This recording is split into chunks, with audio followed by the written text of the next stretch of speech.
peludas y peladas, bestias de sábado y de mañana. Bestias.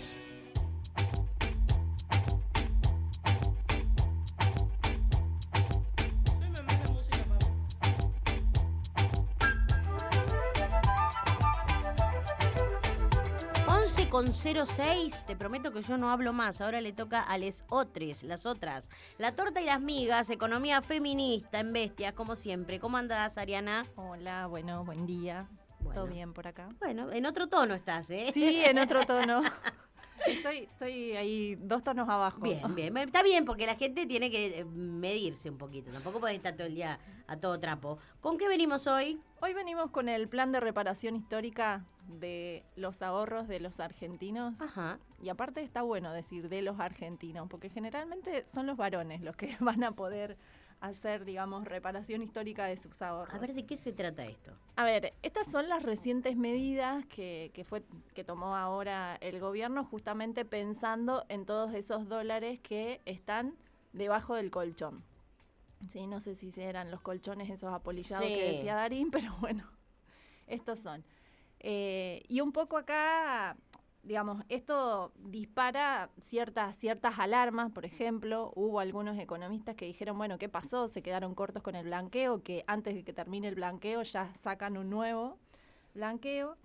Y bueno, y en este sentido me parecía que estaba bueno pensar no solamente en lo que implica una nueva amnistía fiscal, sino también en pensar, bueno, a ver, ¿hacia dónde está yendo este gobierno que ya nos fue demostrando con distintas políticas que la recaudación impositiva la ponen, digamos, quienes menos tienen? Entonces, un poco me parecía que estaba bueno incorporar este concepto de presión tributaria, que se habla mucho de la presión tributaria, digamos, todo el tiempo se está diciendo que Argentina es un país que tiene alta presión tributaria. Y bueno, ver de que entendamos y desglosemos este concepto de la recaudación impositiva, ¿sí? Cuando hablamos justamente de los recursos con los cuales cuenta el Estado para después llevar adelante el gasto público. Y bueno, según, por ejemplo, los datos del Instituto de Análisis Fiscal, el IARAF, la recaudación para el 2025, que va más o menos a ser un equivalente del 29% del PBI, de esa recaudación, el 24% lo aporta el IVA. Después tenemos un 19% que son las contribuciones de seguridad social y después un 17% el impuesto a las ganancias. Y principalmente en el impuesto a las ganancias, aquellos que no pueden, a través de la planificación impositiva y de, digamos, de ciertas prácticas de elusión, justamente no pagar el impuesto. Entonces, ¿quiénes están acá? Bueno, acá están trabajadores, ¿sí? Están los que consumen. Si pensás el IVA, estamos hablando de que el IVA recae sobre todos los bienes, algunos con una alícuota más baja, que es del 10,5, pero otros con la alícuota del 21. Solamente zafa, digamos, la leche, que es uno de los pocos productos de la canasta que, digamos, que no tributa IVA. Y después ese 17% que se refiere a impuesto a las ganancias, fue ese 17% más o menos, digamos, acá hubo una de las primeras medidas que tomó el gobierno cuando sacó la ley de medidas fiscales y paliativas, que volvió a poner el impuesto a las ganancias, ¿sí?, a los trabajadores, digamos, sería de la 4ª categoría, o sea, trabajadores y trabajadoras que tienen un ingreso superior al mínimo no imponible. Claro, un trabajador jerárquico que se dice, ¿no? O jerarquizado en términos de ingreso. Sí. No el que cobra la mínima. No. Uh-huh. Pero también es cierto que cuando vos tenés un proceso inflacionario, las paritarias no serían justamente la de los empleados nacionales. Van, digamos, elevando el salario y eso hace que muchas veces, a ver, los sueldos comiencen a tributar porque los mínimos no imponibles se tienen que ajustar, no tienen un ajuste automático. Claro. ¿Sí? Entonces, en ese sentido, muchas veces, digamos, es importante pensar esto. Bueno, hay veces que el impuesto está recayendo sobre personas que, si nosotros hoy miramos cuánto tiene que tener una familia para no caer sobre la línea de la pobreza, bueno. Sí, sobre trabajadores medios, sobre trabajadores de clase media. Así que, bueno, eso me parece importante traer. Porque digo, a ver, muchas veces hablamos de de estos temas, y creo que hay cierto desconocimiento, ¿sí? Cuando hablan esto, bueno, con la tuya, ¿no? Bueno, sí, obviamente, los que pagamos impuestos somos todas las personas, por ejemplo, al momento de consumir, pero hay una realidad y es que las personas que más consumen, o sea, la de ingresos más bajos, son las que más aportan en proporción de su ingreso, ¿sí? Porque son personas que no tienen capacidad de ahorro. Entonces, en ese sentido, me parece importante. Y también importante saber, bueno, ¿quiénes son los que se benefician de este tipo de blanqueos, amnistías fiscales, etcétera? Bueno, si nos ponemos a mirar, por ejemplo, en los últimos, digamos, las últimas amnistías, que en realidad Argentina tiene, diríamos, o sea, las amnistías deberían ser medidas muy, muy, muy esporádicas, o sea, excepcionales, que fueran también acompañadas de mayores controles. O sea, yo una vez que hice una amnistía o que hice un blanqueo, permito que entren estos capitales, no permito que entre cualquiera. O sea, hay un control sobre esos capitales que reingresan a la economía y digo, bueno, vos te voy a perdonar el pago de estos impuestos. Bueno, lo más grave que me parece de esta nueva medida es que justamente se eliminan todos esos controles. Entonces, estamos en presencia de una política que puede llegar a permitir, ¿sí?, que lo que ingresen sean capitales, que no han sido conseguidos. De los mercados clandestinos. Claro, mercados clandestinos, trata, narcotráfico, bueno, de ese tipo de capitales son los que estamos hablando. ¿No parece que tuviese alguna cuestión, algún prurito moral, ¿no?, el gobierno nacional a la hora de recaudar dólares? No, incluso lo que plantearon fue justamente que no les interesa de cuál actividad económica hayan surgido esos dólares. Uh-huh. Con lo cual, esto se puede convertir en un lavado de activos. O sea, oficializar un lavado de activos. Y eso también es tremendo, pero aparte, a ver, eso está obviamente regulado por un montón de organismos internacionales, está Gafi, bueno, hay varios organismos internacionales que justamente lo que recomiendan no es este tipo de amnistía fiscal, y menos que sean recurrentes. ¿Y qué pasa? Digo, ¿qué hacen esos organismos internacionales cuando efectivamente sucede? No, a ver, son organismos internacionales que hacen recomendaciones, incluso el Fondo Monetario Internacional en ese sentido hace recomendaciones y yo creo que está ahora mirando, digamos, están con las alertas, porque también hay que tener en cuenta que vos generás, digamos, distorsiones porque hay empresas que vos le estás diciendo, bueno, en tal país me exigen todo este tipo de información y en Argentina ya no me exigen absolutamente nada. A ver, si esperamos que con eso vuelvan a ingresar dólares y esa es la movida, digamos, que quiere generar el gobierno, bueno, sí, puede llegar a suceder eso. Lo que sí creo es que bueno, acá hay algunas cuestiones éticas que hay que tener en cuenta. Y por otro lado, esto siempre está relacionado con algunos otros conceptos que tienen que ver con la planificación impositiva que llevan adelante las empresas y esa planificación impositiva que pueden llevar adelante los grandes capitales. O sea, vos no tenés un contador que te haga una planificación y que te diga, bueno, a ver cómo hacemos con esto para que vos pagues menos impuestos, ¿sí? Pero las empresas grandes sí lo tienen, ¿sí? Hay consultoras que se dedican a eso, ¿sí? Claro, sí. O sea, qué sé yo, Álvarez Agis siempre lo dice, aparte lo dice abiertamente en la radio, ellos, sus clientes justamente tienen, los asesoran de esta manera. Y en este sentido, digo, lo que me parece también grave para relacionar es que estamos hablando de una recaudación que cada vez se sostiene, por un lado, como decimos, en quienes más consumen, ¿sí?, en quienes menos ingreso tienen, en quienes están casi cautivos de ese sistema, porque el empleado formal, ¿sí?, que paga sus contribuciones patronales, los aportes personales, o que consume IVA y paga IVA, o que tributa impuesto a las ganancias, contra, ¿sí?, una recaudación que, o sea, eso es lo que está ingresando seguro, si nos ponemos a ver los recursos del Estado, y por el otro lado, grandes empresas, grandes capitales que, bueno, que les estamos dando esta posibilidad de evadir. si vos mirás esa ecuación, decís, bueno, ¿y con qué vamos a sostener el gasto? ¿Con qué vamos a sostener el gasto público? ¿Con qué vamos a sostener la educación? ¿Con qué vamos a sostener la salud? ¿Sí? Vos al principio hablabas del tema del Garrahan y digo, bueno, o sea, estamos viendo que esos recursos tributarios, aparte, ¿a dónde tienen que ir esos recursos tributarios hoy? Volvimos a tomar deuda, o sea que todos esos recursos tienen que ir a pagar la que ya habían tomado. Que dicen que es normal, ¿viste? Ellos dicen, no, pero esto es lo más normal del mundo. ¿Qué sé yo? Lo dijo Caputo esta semana. Hay cosas que yo diría que no son normales, pero bueno. De igual manera también creo que la gente las está normalizando. Claro. ¿Sí? O sea, eso, digamos, es otra cuestión a pensar. Pero en este sentido, ¿sí? Cuando el Estado se corre, ¿sí? Porque deja de, digamos, de gastar en educación, en salud, etcétera, bueno, ¿quién sostiene eso?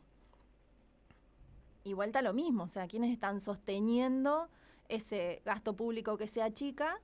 Bueno, mujeres, ¿sí? Los cuidados, el trabajo reproductivo, que seguimos, digamos, algunas pensando en que se tiene que empezar a reconocer, pero no es así. Entonces, en ese mismo plano vos ves que, por ejemplo, la moratoria se cayó y no, ni siquiera hubo una sesión para tratar el tema. es como, bueno. Sí, está entonces, en ese sentido, y todos estos meses, quienes deberían estar jubilados por moratoria, comen, se enferman, tienen que pagar la luz, se les rompe algo en la casa, bueno, no tienen ningún ingreso. No. Básicamente. Y parece que bueno, que como te digo, que las cuestiones están pasando con una normalidad que a veces asusta, ¿sí? A mí realmente me está asustando. ¿Y sí? ¿No es para menos? Bueno, en este sentido digo, está bueno pensar estos temas porque de alguna manera tenemos que empezar a pensar una reforma en este sentido, una reforma impositiva. O sea, una reforma que implique una estructura impositiva menos regresiva. ¿Sí? ¿Y sabés de algún proyecto que se haya presentado en estos términos, digo, por parte de la oposición o del oficialismo cuando era gobierno, pero que no tenía los votos? En materia impositiva, a ver, hay algunos proyectos, pero no son Los que distribuirían la riqueza de la mejor manera. Claro, no. Porque en realidad eso vendría, o debería ser, ¿no? Sí. A ver, formas de redistribuir la riqueza hay varias. El gasto público es una forma muy importante de redistribuir la riqueza porque de alguna manera te da acceso, ¿sí? A un montón de bienes y servicios que de alguna manera a las personas acceden. Pero bueno, a ver, hay una cuestión acá que es, mientras no discutamos cuáles son los principales impuestos que forman parte de esa bolsa que son los recursos con los que cuenta el Estado, bueno, vamos a seguir en esta línea. Y yo creo que en esto las políticas siempre fueron de este gobierno muy marcadas justamente a ir hacia una estructura cada vez más regresiva. Entonces, le estamos cobrando a quienes menos tienen y estamos, beneficiando, premiando justamente no solamente a aquellos que más tienen, sino a aquellos que vaya a saber cómo generaron sus ingresos. Claro, además. En la provincia, una que está todo el tiempo emputecida con el tema bajar impuestos es la diputada Noelia Viara, que es su tema. Quiero que vaya ese pico, Noelia Viara, así charlamos un rato de... Bueno, acá, por ejemplo, a mí cómo, me llamó... cómo se pretende después representar en servicios lo que no va a existir como ingreso. Claro. ¿No? Acá lo que a mí me llama la atención un poco fue, incluso en el momento que anuncia Caputo, dice, porque a ver, ellos están apostando a esto, a que ingresen estos dólares, ¿sí? Y que estos dólares vayan al sistema productivo. O sea, ¿bajo qué supuesto esos dólares van a ir al sistema productivo? Porque en realidad lo que están haciendo, por ejemplo, dieron de baja algunos sistemas de información que tienen que ver con la compra de autos usados, con el tema de las adquisiciones de propiedades. Bueno, pero eso no estamos hablando del sistema productivo. Tendría que ser como muy, qué sé yo, pensar, bueno, ingresan los dólares, vienen, se construyen nuevas viviendas. Bueno, eso sí sería poner en marcha el sistema productivo. Pero hay tantos supuestos para que eso suceda que creo que, digamos, sería casi, te diría, inverosímil que pase. Lo que sí creo, en ese caso, y bueno, y cuando te decía, hizo el anuncio él, justamente cuando se dirigió a las provincias, porque las provincias deben adherir a ese plan de blanqueo, sí. de reparación histórica de los ahorros, aparte esos nombres que le ponen, ¿no? Sí, sí. Bueno, Sí, sí.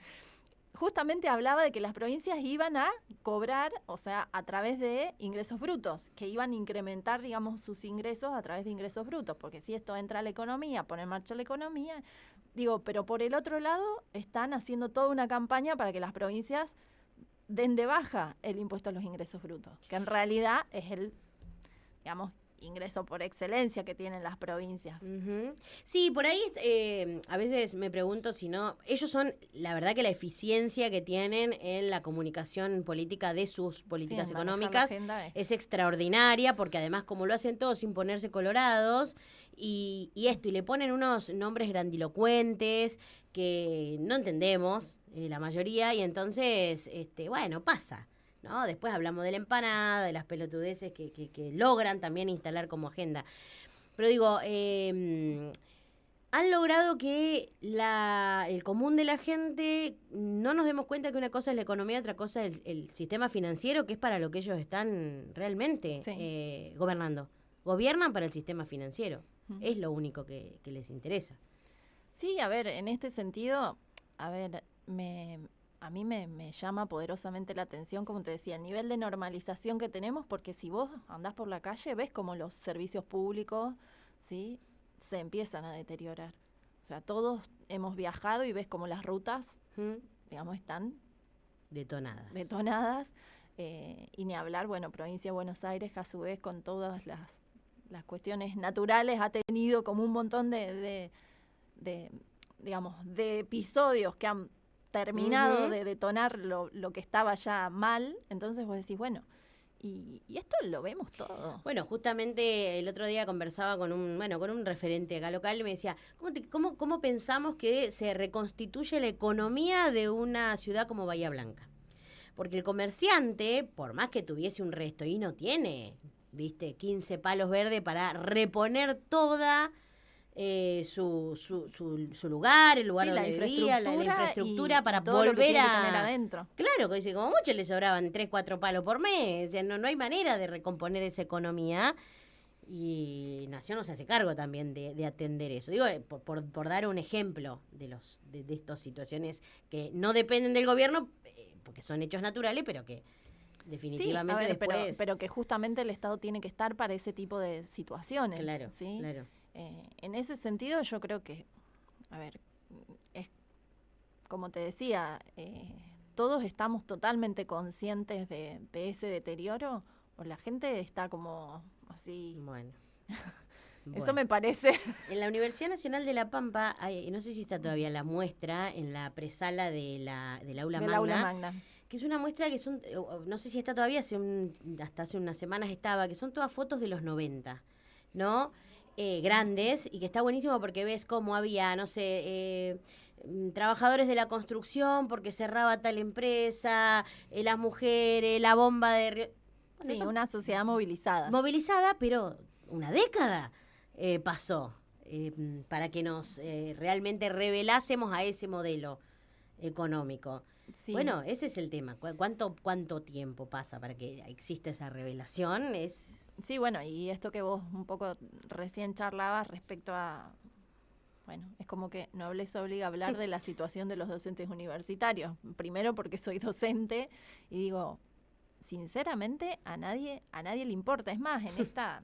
Yo digo, cuando me puse así un poco a ver estas cuestiones, digo, imagínate que vos por un lado estás diciendo, bueno, a estas personas les voy a dejar que ingresen lo que quieran, y a los trabajadores solamente les voy a permitir una paritaria que les garantice un 1% mensual cuando la inflación sigue yendo a más de un 2,5%. Pero aparte, o sea, digo, el negocio es ese, justamente. El negocio es planchar los sueldos porque o sea, la coyuntura económica, macroeconómica hoy está siendo terrible en términos de, digamos, nos están lloviendo importaciones, nuestras exportaciones siguen siendo las mismas de siempre en términos de bienes principalmente que vienen del sector agropecuario. Claro, primario, sí. ¿Sí? Bueno, minería en ese sentido también, pero digo, bueno, o sea, nuestros salarios están baratos, ¿sí? Cuando el presidente dijo, vengan, que la Argentina está baratísima, ¿qué Argentina? Los sueldos de los argentinos y de las argentinas están baratísimos, o sea, exacto. Sí, los sueldos en dólares están muy bajos.